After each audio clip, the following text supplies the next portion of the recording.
क्या आप किसी स्पेसिफिक पर्सन को मैनिफेस्ट करना चाहते हो? क्या आप एफर्मेशन सिर्फ उनके लिए कर रहे हो? क्या आप उनका लास्ट सीन, स्टोरीज, डीपी बार बार चेक करते हो? क्या फ्री विल सच में एग्जिस्ट करती है कि लोग स्पेसिफिक पर्सन को अट्रैक्ट ही क्यों करना चाहते हैं? ठीक है, क्या कारण हो सकते हैं? अब समझते हैं कि कब ठीक है स्पेसिफिक पर्सन को मैनिफेस्ट करना। ठीक है, कब ठीक है? ऑब्सेशन नहीं होना चाहिए, डेस्परेशन नहीं होना चाहिए, और बिल्कुल भी मैनिफेस्टेशन स्पेसिफिक पर्सन का कब बिल्कुल नहीं करना चाहिए। नंबर 1, सोशल मीडिया आप बार बार चेक करते हो। Constant affirmations with pain, lack vibrations and attachment is not equals to love. जब आप हर दिन उसकी प्रोफाइल चेक करते हो ना, उसकी ऑनलाइन एक्टिविटी ऑब्जर्व करते हो, जब आप रो कर एफर्मेशन बोलते हो, तो वर्ड्स कुछ और होते हैं लेकिन इमोशंस कुछ और होते हैं और यूनिवर्स। अच्छा, कुछ सवाल समझते हैं। क्या आप किसी स्पेसिफिक पर्सन को मैनिफेस्ट करना चाहते हो? क्या आप एफर्मेशन सिर्फ उनके लिए कर रहे हो? क्या आप उनका लास्ट सीन, स्टोरीज, डीपी बार बार चेक करते हो? क्या आपको लगता है कि यूनिवर्स उनको वापस ला सकता है? क्या आप उन्हें मैनिफेस्ट कर रहे हो या लोनलीनेस को फील कर रहे हो? इन सवालों के ना जवाब समझो ध्यान से। तो जब हम किसी स्पेसिफिक पर्सन को मैनिफेस्ट करना चाहते हैं, अक्सर हम प्यार से ज्यादा ना अपना इमोशनल डिस्कम्फर्ट को ठीक करना चाहते हैं। जब कोई हमें ब्लॉक करता है, इग्नोर करता है या छोड़ के चला जाता है, तो अंदर रिजेक्शन का दर्द एक्टिवेट हो जाता है, ईगो हर्ट होता है, सेल्फ वर्थ हिल जाती है और फिर हम डिसाइड कर लेते हैं मैं उसको वापस लाऊंगा या लाऊंगी।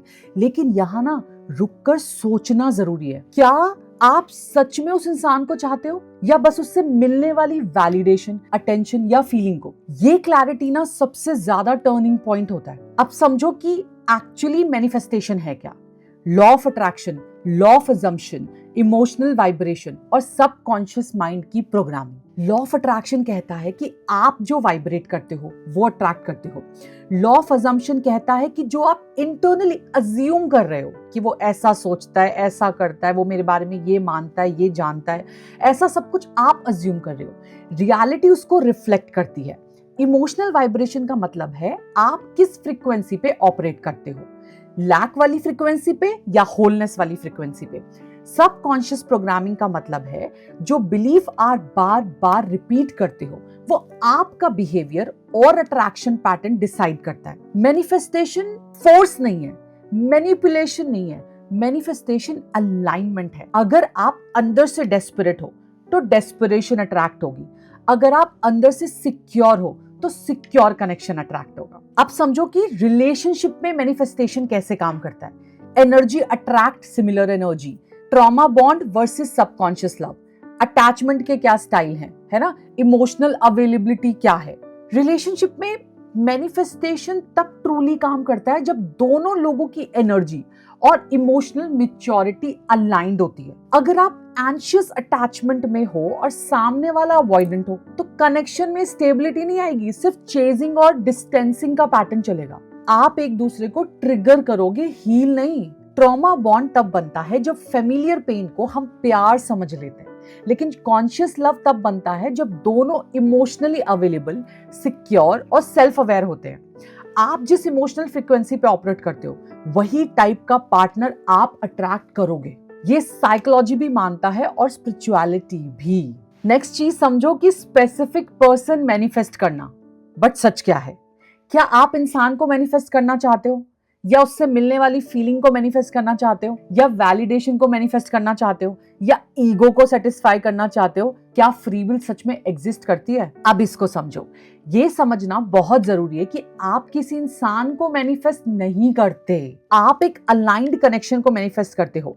जब फोकस सिर्फ एक स्पेसिफिक पर अटक जाता है तो अक्सर उसके पीछे के वैलिडेशन की नीड होती है या ईगो का हर्ट होता है। कभी कभी हम प्रूफ करना चाहते हैं कि वो मेरे पास वापस आएगा, लेकिन हर इंसान की ना अपनी फ्री विल होती है, अपनी फ्री जर्नी होती है, राइट? लव को इनवाइट किया जा सकता है लेकिन कंट्रोल नहीं किया जा सकता। यूनिवर्स जबरदस्ती पर नहीं, वाइब्रेशन और अलाइनमेंट पर रिस्पॉन्ड करता है। अच्छा, अब एक चीज और समझो कि लोग स्पेसिफिक पर्सन को अट्रैक्ट ही क्यों करना चाहते हैं। ठीक है, क्या कारण हो सकते हैं? रिजेक्शन है जिसका वुंड अभी भी है, ठीक है, अबंडेंट ट्रॉमा है, आपकी ईगो हर्ट हुई है, ठीक है, फियर है कि दोबारा कैसे स्टार्ट होगा, और इमोशनल इन्वेस्टमेंट कर चुके हो। जब कोई छोड़कर चला जाता है, अक्सर दर्द उस इंसान के जाने का कम और अपने अंदर के टूटने का ज्यादा होता है। रिजेक्शन सीधा सेल्फ वर्थ पर स्ट्राइक करता है। क्या मैं इनफ नहीं हूं? क्या मैं लूजर हूं? क्या मैंने कोई गलती करी? अबंडमेंट जो है वो पुराने जख्मों को जगा देता है। बचपन की यादें या पहले का कोई एक्सपीरियंस ट्रिगर हो जाता है, और सबसे ज्यादा चोट लगती है ईगो को। मुझे कैसे छोड़ दिया? और फिर हम डिसाइड कर लेते हैं कि मैं उसको वापस लेकर आऊंगी या मैं उसको वापस लेकर आऊंगा। लेकिन सच ये है कि कई बार ये प्योर लव नहीं होता, ये अपने ईगो को रिपेयर करने की कोशिश होती है। आप समझते हैं कि कब ठीक है स्पेसिफिक पर्सन को मैनिफेस्ट करना, ठीक है? कब ठीक है? जब म्यूचुअल रिस्पेक्ट हो। कब ठीक है? जब मिसअंडरस्टैंडिंग थी, अब उसको क्लियर किया जा सके। ईगो क्लैश हुआ था तो आप कर सकते हो चीजें ठीक, टाइमिंग्स गलत थी या दोनों की ग्रोथ का कुछ तो इशू था, उस बेसिस पे आप कर सकते हो। अब इसको अच्छे तरीके से समझते हैं। अगर किसी रिलेशनशिप में जेन्युइनली रिस्पेक्ट था बट मिसअंडरस्टैंडिंग हो गई थी या टाइमिंग सही नहीं थी, और आज दोनों लोग इमोशनली ग्रो कर चुके हैं, तो रिकनेक्शन पॉसिबल और हेल्दी हो सकता है बाय द वे। लेकिन यहाँ पे ना एक कंडीशन है कि ऑब्सेशन नहीं होना चाहिए, डेस्परेशन नहीं होना चाहिए, और बिल्कुल भी सेल्फ रिस्पेक्ट कॉम्प्रोमाइज नहीं होनी चाहिए। अगर आप सिर्फ लोनलीनेस या ईगो के प्रेशर में रिकनेक्ट करना चाहते हो तो फिर याद रखना सेम पैटर्न रिपीट होगा। ट्रू मैनिफेस्टेशन तब होती है जब हीलिंग हो चुकी हो और आप कंट्रोल नहीं क्लैरिटी को चूज कर रहे हो। प्यार जिसे हम बोलते हैं वो फोर्स से नहीं अलाइनमेंट से वापस आता है। आप समझो कि मैनिफेस्टेशन स्पेसिफिक पर्सन का कब बिल्कुल नहीं करना चाहिए। नंबर 1, जब रिपीटेडली आपकी डिसरिस्पेक्ट हो रही हो। नंबर 2, जब ब्लॉकिंग और अनब्लॉकिंग का गेम चल रहा हो, आज मैंने ब्लॉक कर दिया, कल उसने ब्लॉक कर दिया। नंबर 3, जब गैस लाइटिंग हो रही हो, बात बात में वो आप ही को बोले कि आप ही जिम्मेदार हो, आप सोच रहे हो ऐसा, मैंने कुछ नहीं किया। जब मैनिपुलेशन बहुत ज्यादा हो, जब विजन मिसमैच्ड हो आपका, और जब आपकी एनर्जी बिल्कुल ड्रेन होने लगे जिस रिलेशनशिप में, ऐसे रिलेशनशिप को दोबारा अट्रैक्ट नहीं करना चाहिए। ठीक है? अब देखो, अगर कोई इंसान बार बार आपको डिसरिस्पेक्ट करता है, ब्लॉक करता है, मैनिपुलेट करता है, या आपकी ग्रोथ से इनसिक्योर फील करता है, तो उसको मैनिफेस्ट करना सेल्फ लव के बिल्कुल ऑपोजिट है। ये प्यार नहीं है, ये पुराने टॉक्सिक पैटर्न को रिपीट करना है। आप जितनी भी एफर्मेशंस कर लो, अगर सामने वाला वैल्यू ही नहीं करता तो कनेक्शन हेल्दी नहीं बन सकता। वो कहते हैं ना कि प्लास्टिक के प्लांट को पानी दोगे रोज तो भी वो कभी हरा भरा नहीं होगा। उसी तरह से जो इंसान आपको चूज नहीं करता, उसको अट्रैक्ट करना सिर्फ इमोशनल एग्जॉशन होगा, फुलफिलमेंट नहीं देगा। सेल्फ रिस्पेक्ट के बिना कोई भी मैनिफेस्टेशन कंप्लीट नहीं होती। Always remember that self respect is on top. अब ये समझो कि ऑब्सेशन है या मैनिफेस्टेशन है। ठीक है? स्पेसिफिक पर्सन को जब हम अट्रैक्ट करते हैं तो ये समझना बहुत जरूरी है कि क्या ये ऑब्सेशन है या ये मैनिफेस्टेशन है। ऑब्सेशन क्यों हो सकती है या मैनिफेस्टेशन क्यों हो सकती है? सोशल मीडिया आप बार बार चेक करते हो, constant affirmations with pain, lack vibrations and attachment is not equals to love. जब आप हर दिन उसकी प्रोफाइल चेक करते हो ना, उसकी ऑनलाइन एक्टिविटी ऑब्जर्व करते हो, तो आप एक्चुअली यूनिवर्स को ये सिग्नल दे रहे होते हो कि मेरे पास वो है नहीं। ये लैक वाइब्रेशन होती है। जब आप रो कर एफर्मेशन बोलते हो तो वर्ड्स कुछ और होते हैं लेकिन इमोशंस कुछ और होते हैं, और यूनिवर्स इमोशंस पर रिस्पॉन्ड करता है। ऑब्सेशन मैनिफेस्टेशन नहीं होता, वो अटैचमेंट होता है। अटैचमेंट कहती है मुझे तुम चाहिए वरना मैं इनकम्प्लीट हूँ। लव कहता है मैं कंप्लीट हूँ और मैं तुम्हें चूज करता हूँ। तो इन दोनों में ना बहुत डिफरेंस है। देखो, ओशो का पर्सपेक्टिव क्या है? ओशो क्या बोलते थे कि लव जो है वो फ्रीडम है, पोजेशन जो है ना वो लव को डिस्ट्रॉय करता है। ठीक है? 2 होल्स होने जरूरी है, नॉट 2 हाफ्स। 2 कंप्लीट इंसानों का होना जरूरी है, 2 अधूरे इंसानों का होना जरूरी नहीं है। ओशो बार बार इस बात पे जोर देते हैं कि रिलेशनशिप ना 2 पूरे लोगों का मिलन होता है, 2 अधूरे लोगों का सहारा नहीं।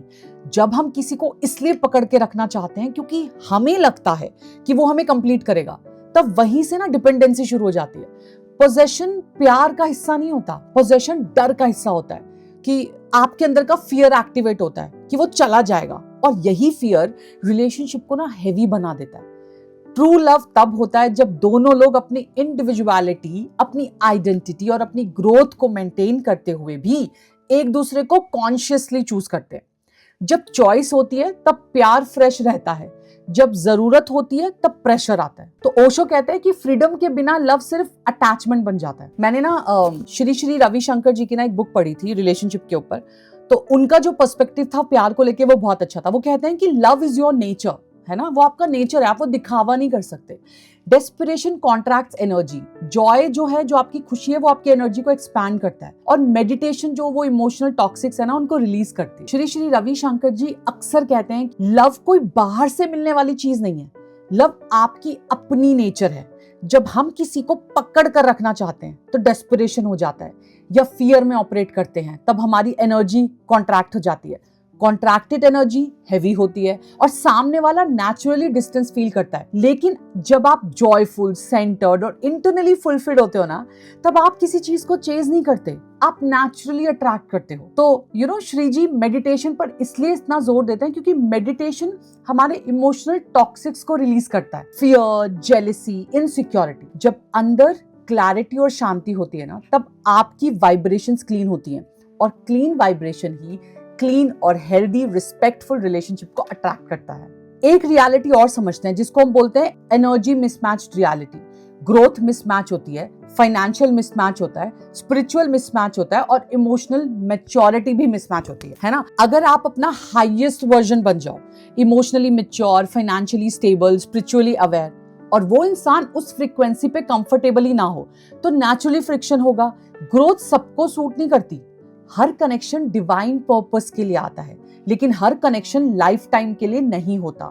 कुछ लोग सिर्फ लेसन्स होते हैं जो हमें सेल्फ वर्थ, बाउंड्रीज और क्लैरिटी सिखा के चले जाते हैं। इसलिए मैनिफेस्ट करने से पहले खुद से पूछना बहुत जरूरी है कि क्या ये इंसान मेरे फ्यूचर वर्जन के साथ जेन्युइनली अलाइन करेगा, या मैं सिर्फ अपने पास्ट को होल्ड करके बैठा हूं। अब हेल्दी मैनिफेस्टेशन का फ्रेमवर्क कैसे काम करता है, जिसमें इमोशनल डिटॉक्स होता है, अटैचमेंट हीलिंग होती है, रेज स्टैंडर्ड्स होते हैं, विजुअलाइज क्वालिटी होती है, नॉट आइडेंटिटी, रिलीज टाइमलाइन होती है। और हेल्दी मैनिफेस्टेशन का मतलब है पहले अपने वूंड्स को हील करो, अपने स्टैंडर्ड्स क्लियर करो, किसी स्पेसिफिक फेस को विजुअलाइज करने की बजाय उसकी क्वालिटीज को विजुअलाइज करो। रिस्पेक्ट, लॉयल्टी, कम्युनिकेशन, ग्रोथ, है ना, टाइमलाइन रिलीज करो।